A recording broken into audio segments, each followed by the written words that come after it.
After Indus Valley civilization came to an end around 1800 BC, people began to live village life, and in the village life, they started to use copper along with stone implements. In fact, copper was used even before Indus Valley civilization. Copper continued to be used even during Indus Valley and after Indus Valley, and this phase is known as copper stone phase or the Chalcolithic phase. Clear? This Chalcolithic phase continued for several years, and meanwhile, another major development took place. That major development was the large number of Central Asian warriors known as the Aryans. They began to attack India from northwestern side, and Aryans, when they came to India, they started pure literary tradition, and this literary tradition that was started by the Aryans marked the beginning of historical phase in India. Clear? So historical phase starts with arrival of Aryans who composed or began to compose large number of literary works, the first among them being the Rig Veda. Clear? And with this composition of Rig Veda only, the religion of Brahmanism began to evolve, and this Brahmanism in course of time developed into Hinduism, which is the dominant faith of India. So we'll discuss all major developments related to Brahmanism and Hinduism with arrival of Aryans in India. Clear? Just understand first of all. Clear?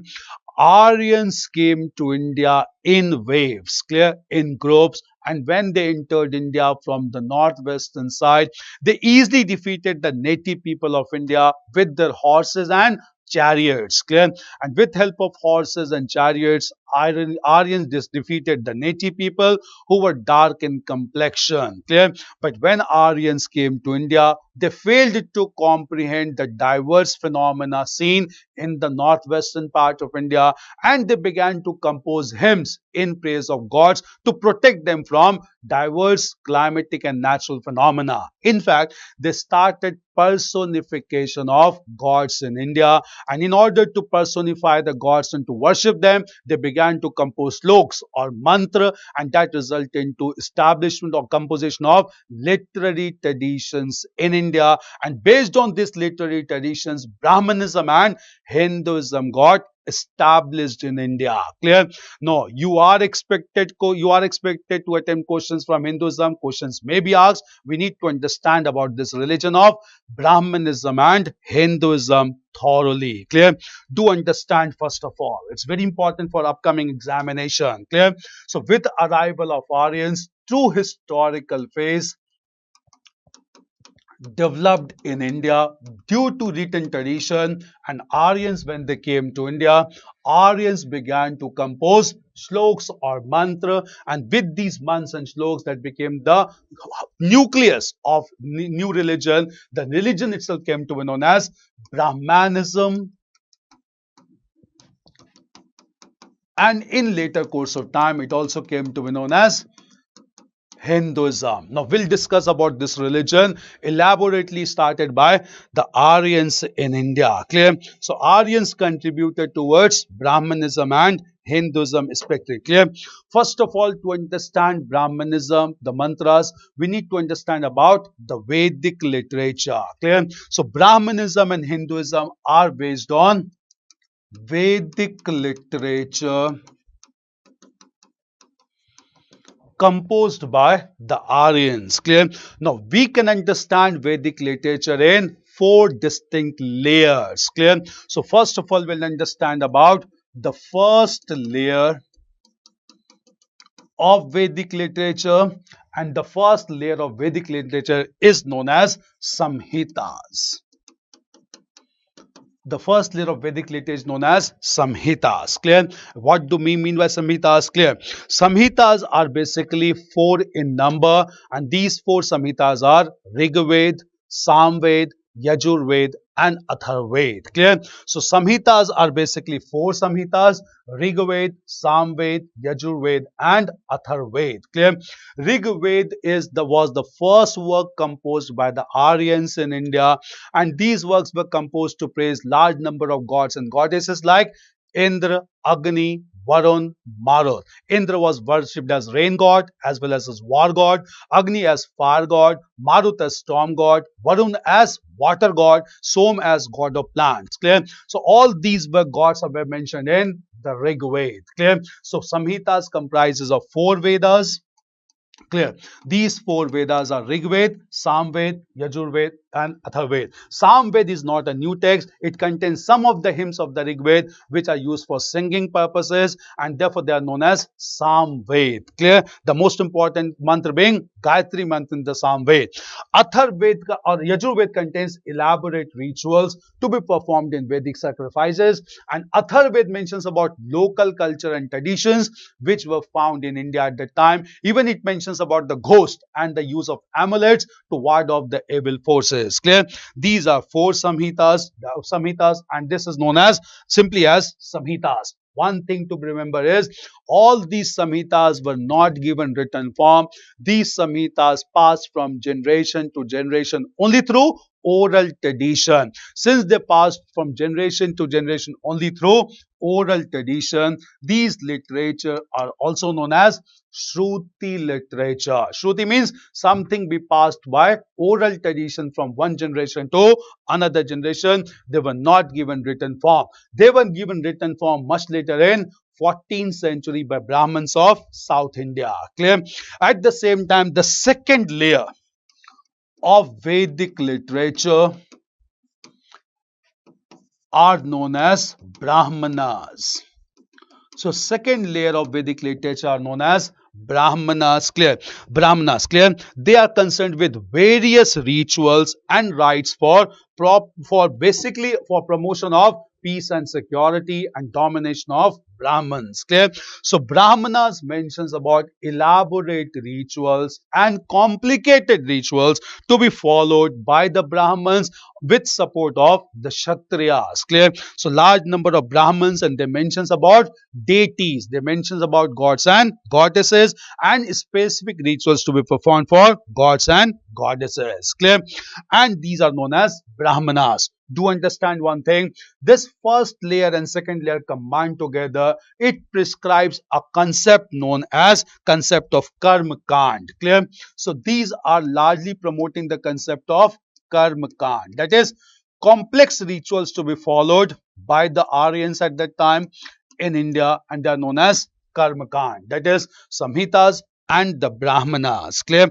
After Brahmanas, clear, later on shift began to take place from complex rituals to metaphysical and spiritual developments, and that resulted into third layer of Vedic literature, and the third layer is known as Aranyakas. They are known as forest books. Clear? So third layer is known as Aranyakas, and Aranyakas by forest books, Brahmins went to forest areas, they began to meditate, and they wanted to move away from complex rituals prescribed under Karma Kand. Clear? And they began to emphasize more on knowledge, they began to emphasize more on philosophical learning and metaphysical concepts. Clear? So these came to be known as Aranyakas. Clear? And the fourth layer and the last layer of the Vedic literature is known as Upanishads.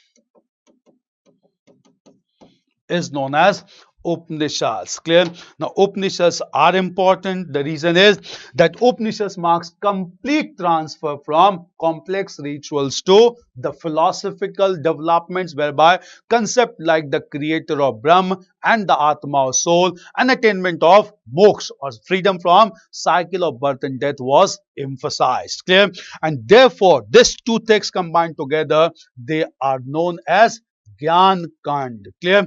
So it is known as Gyan Kand because it emphasizes on knowledge. Clear? So there are 4 layers of Vedic literature. It starts from complete materialism, that is some Samhitas and Brahmanas, completely collectively known as Karma Kand. Then we have Aranyakas, that is shift from materialism to spiritualism, and that complete spiritualism took place in Upanishads. There are 108 Upanishads, clear. And all these Upanishads emphasize on the creator, the soul, as well as the integration of soul with the creator and attainment of moksha or salvation, and that is known as Gyan Kand, clear. These are four layers of Vedic literature, and these four layers of Vedic literature is the foundation of the way of Hinduism and Brahmanism, clear. So these major developments took place with arrival of Aryans, and the history of Aryans has been constructed based on these major Vedic literature, clear. And based on this Vedic literature only, I'll let you know, we need to know that Vedic culture is divided into two phases: the Rig Vedic phase and the later Vedic phase, clear. Rig Vedic phase is largely based on Rig Vedic Samhita, and later Vedic phase is based on three other Vedic Samhitas: Brahmanas, Aranyakas, and finally Upanishads, clear. And this transition took place in 1000 BC. Aryans came to India around 1500 BC. Initially, they remained in the northwestern part of India as nomadic people. But with discovery of iron around 1000 BC, Aryans are shifted from upper Gangetic plain to the middle Gangetic plain and dominated the entire Gangetic plain, and they started to practice agriculture. This shift became possible with discovery of iron, also known as Shyam Ayas or Krishna Ayas. And with discovery of iron, when they shifted towards the Gangetic plain, they began to practice agriculture. Life became settled and sedentary, and therefore they began to fight for more and more land or territory, clear. In the early Vedic phase, the Aryans fought for more and more cattle, clear. The term for battle in the Rig Veda therefore is known as Gavishti, which means search for cattle, clear. But the term for battle in the later Vedic phase indicate the battle for Janpad or territory. In the early Vedic phase, the most important battle was Battle of 10 Kings, clear. And in the later Vedic phase, the most important battle was between Kauravas and the Pandavas, clear. That became the theme of the epic Mahabharata. We'll come to that epic also, that is Mahabharata, clear. This development took place in later Vedic phase for territory known as Janpad. Janpad is frequently mentioned in later Vedic texts, clear. Now, apart from these major things, clear, Upanishads mark the end of Vedic age around 600 BC, and therefore Upanishads are also known as Vedanta, clear, because it marks the end of Vedic literature known as Vedkant or Vedant, clear. So Upanishads mark the end of Vedic literature known as Vedant, clear.